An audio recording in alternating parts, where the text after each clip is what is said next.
Hey everyone, welcome to this inaugural episode of The Seller's Edge, episode 0, where we lay the foundation for all that is to come.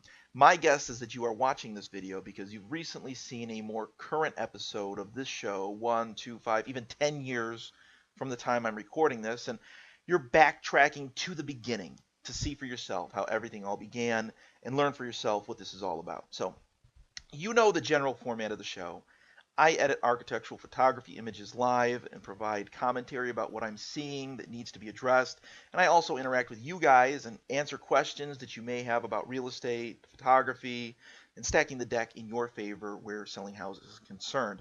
That's how I envision the show to play out over time. So in this episode, in keeping with that theme, I'm going to be editing the photos of this house here in the background, a house situated in the great state of Michigan, where I was born and raised. But unlike all the future episodes to come, I'm going to be sharing with you 3 points that need to be made at the outset of this journey. We are going to, as I said, lay the foundation for the show and its purpose because it is my belief that having a clear vision for what you are doing allows you to do it at a much higher level. So here are the 3 items that we're going to be hitting on today. They are, number 1, who I am. Who is this Brian Kurtz fellow? Number 2, who this show is for. That is, who you are. And number 3, what it's really all about. So, who am I? My name is Brian Kurtz. I'm an architectural photographer based in Michigan. And what I do, for the most part, is this. I help people who are looking to sell their homes get from where they are to where they want to be by creating ideal imagery of their property immediately prior to them putting it up on the market for sale. The purpose that I have in my mind as I capture and subsequently edit the images of the homes I photograph is to do everything possible to stack the deck in your favor so that all the serious buyers out there looking for a house like yours will be compelled to put it on their A list of homes that they're going to look at this weekend versus the B list, that they'll look at next Tuesday or never. So I capture the images with the camera on site, and then I edit them up here in the digital darkroom and craft the ideal image of that property for the purpose of getting buyers through your front door. And that's kind of the reason that I've chosen this particular house to work through on this foundational episode of The Seller's Edge. Because 10, 20, even 100 years from now, when I'm dead, there will be a record of my work contained within these videos, house after house after house. In the year 2085, the record will show that I've worked on projects where the value of the home is measured in the tens of millions of dollars. But it will also show that this is where it all began, right here in Michigan, where I started off by shooting homes similar to this one here.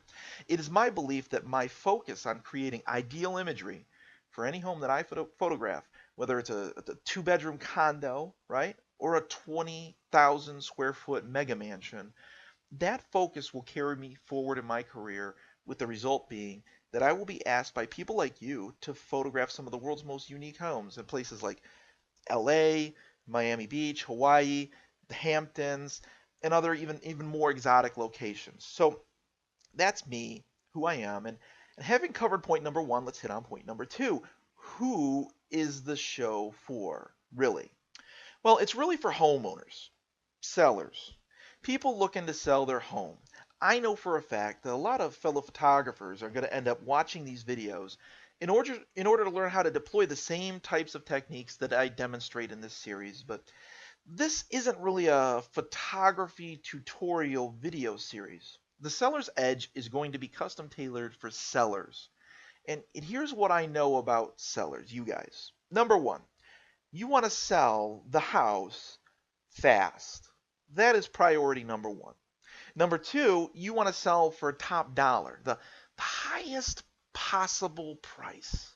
If you're going to be selling your home, I'm pretty sure that that is probably of utmost importance to you. And number 3, you're not really thinking about the photography at all.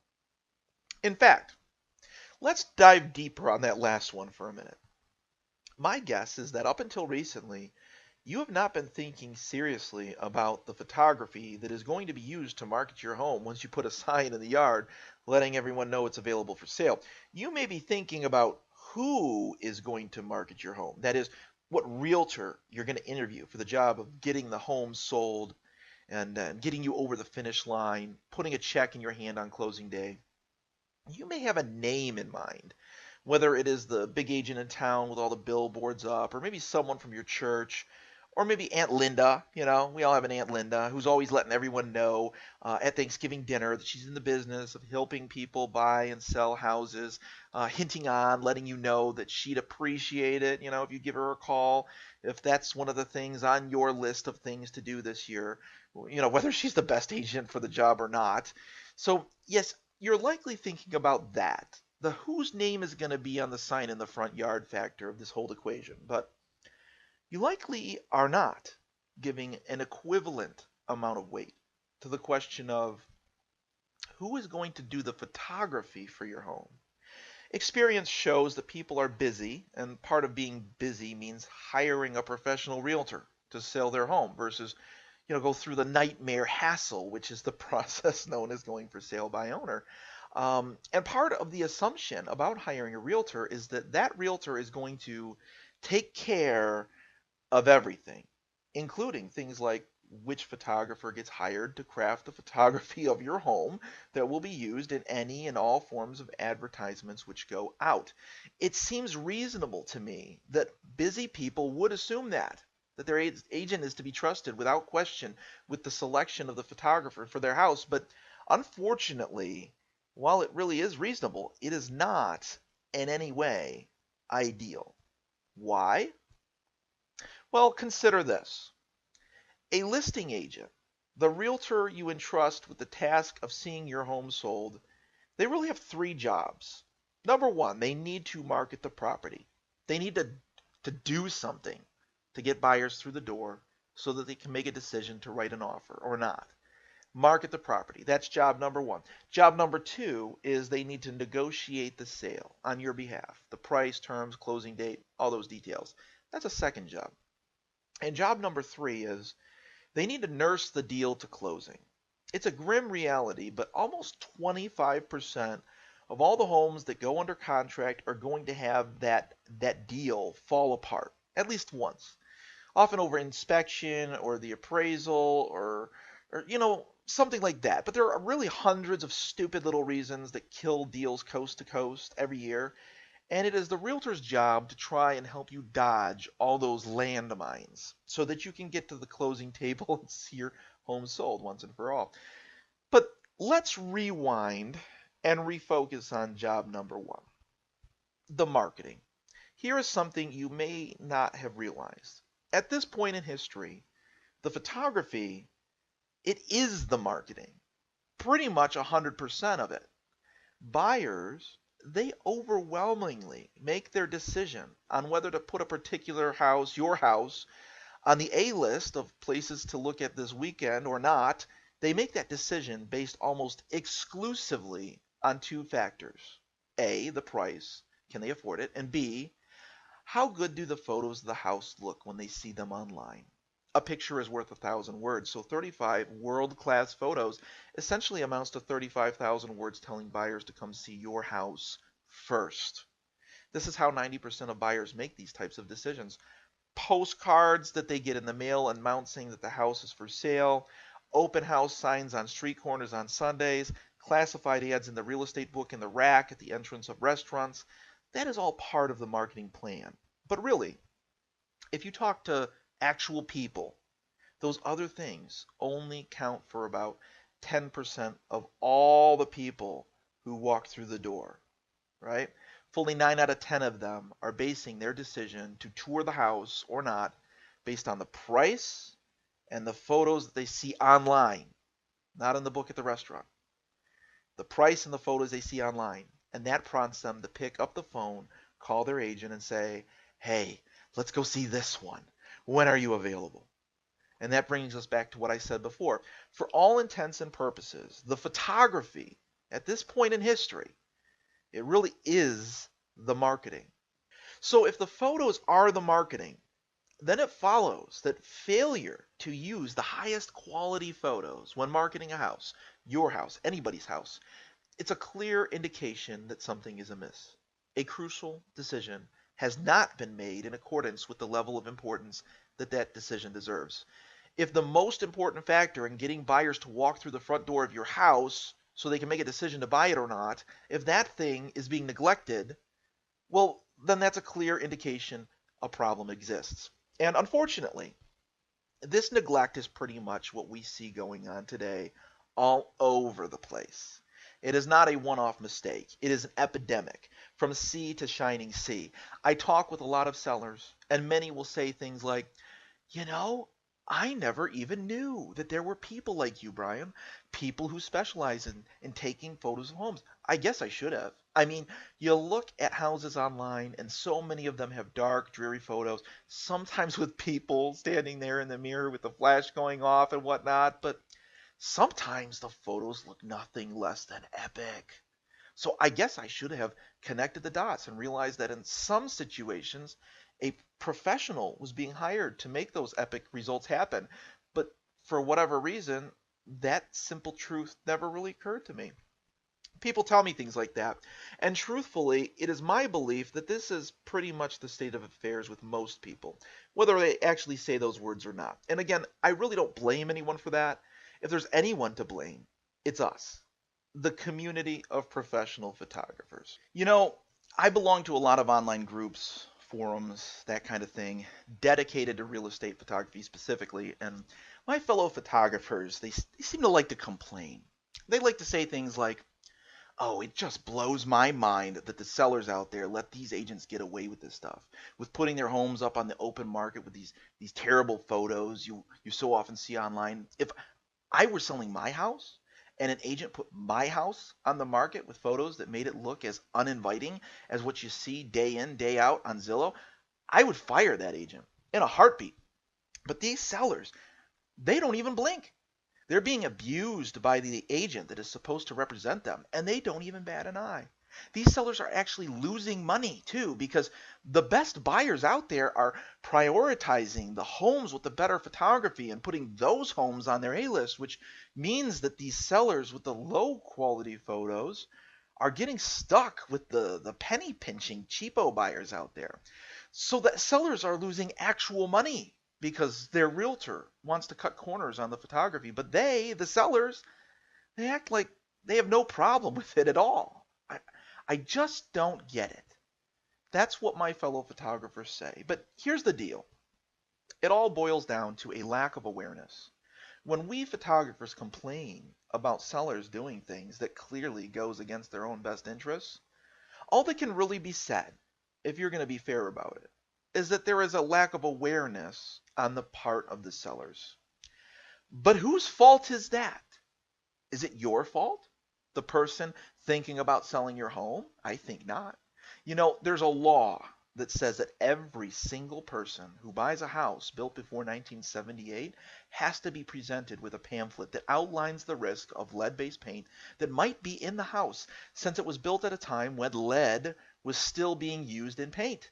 But there is no law that says, hey, as soon as someone buys a house, the agent must present them with an informational pamphlet that outlines the things they need to be thinking about when they go to sell that same house X number of years from now, with one of the items in the pamphlet explaining how important it is to get the highest quality photography possible when the time to sell does roll around. That law doesn't exist. So how can my fellow photographers expect you, the seller, to just know that this is something that should be at the top of your mind as you move toward that time when, like I said before, you put a sign in the ground letting everyone know that your house is for sale? How could you be expected to know?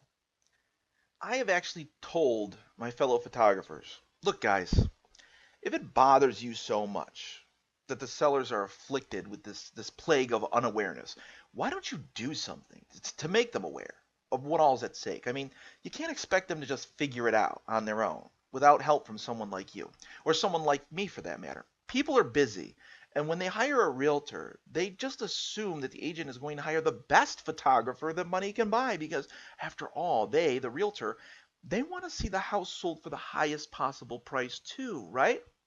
So it follows that choosing the best photographer would make sense for the agent too, right?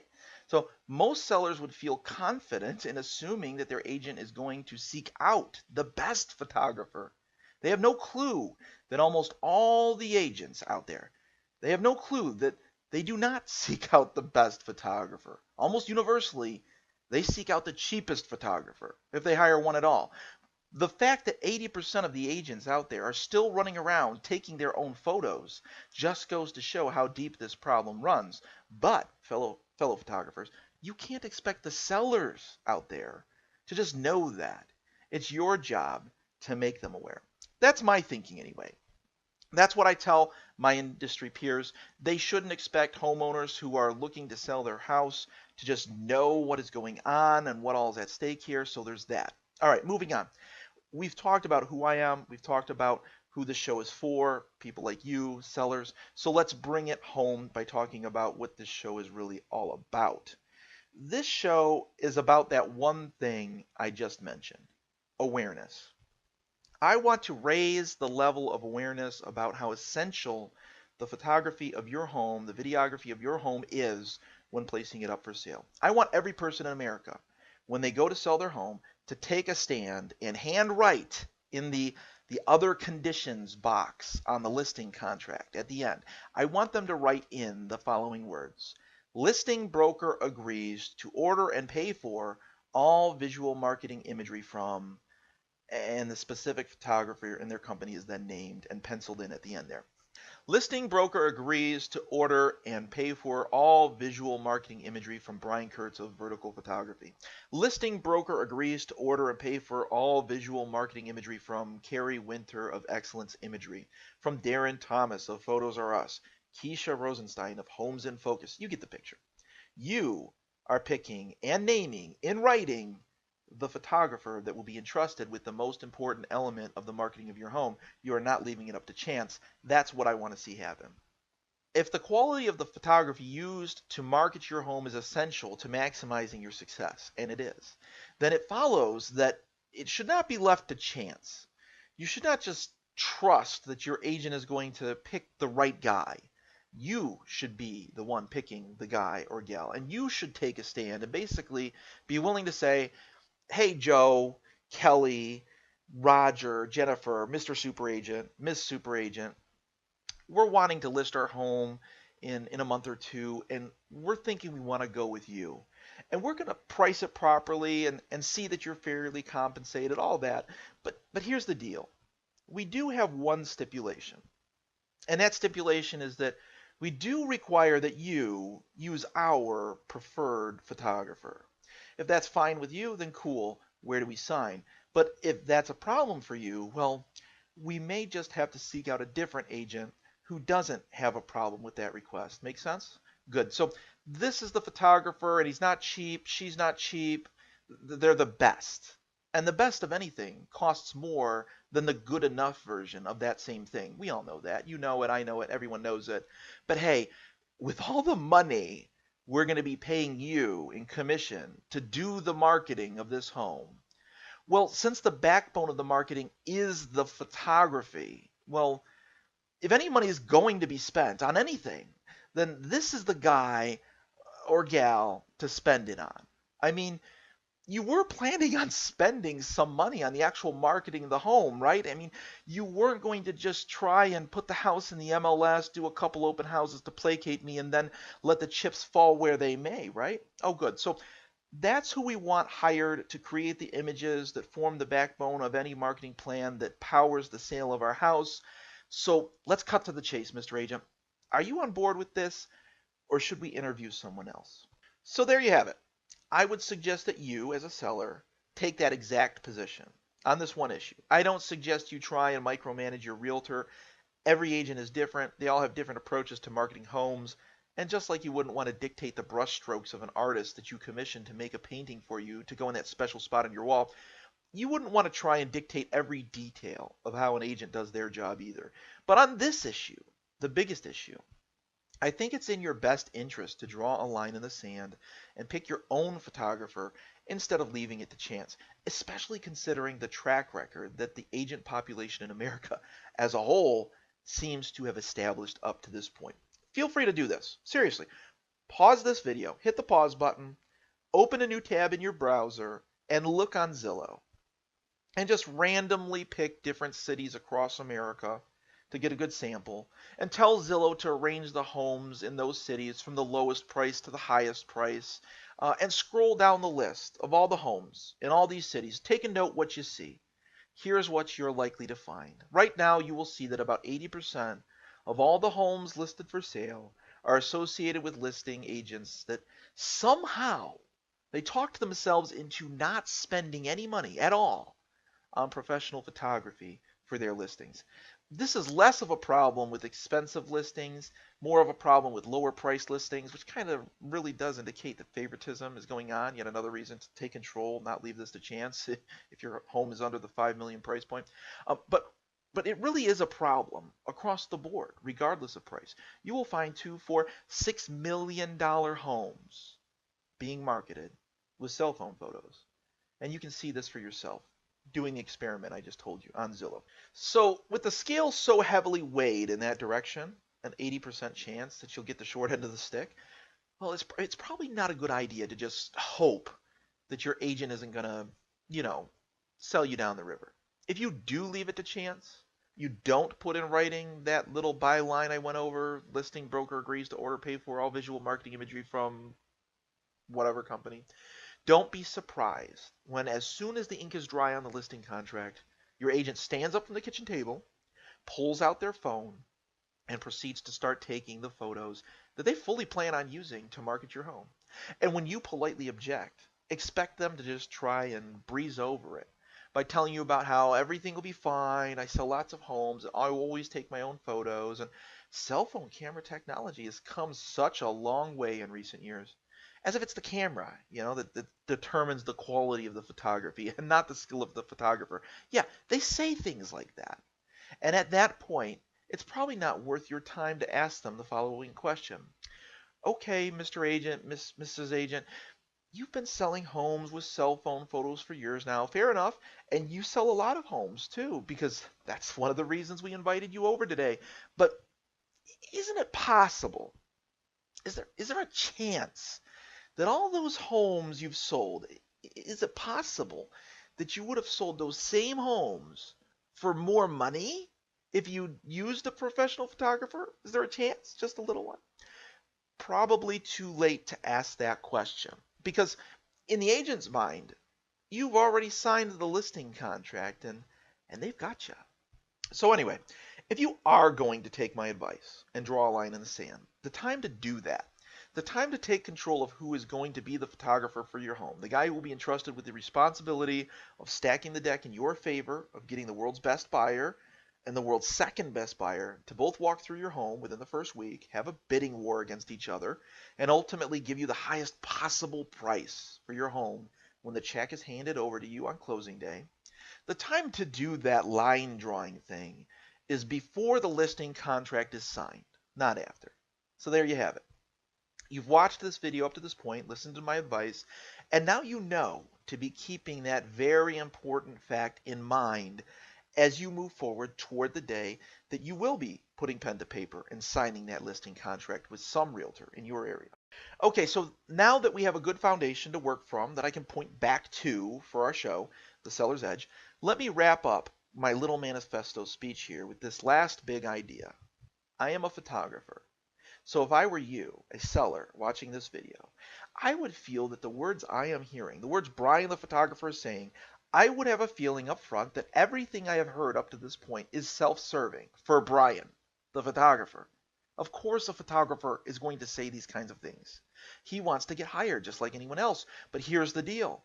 There are going to be 5 million homes sold in the United States of America alone in the next 12 months. Now, just 1% of these homes amounts to 50,000 transactions. 1/10 of 1% is 5,000 homes sold.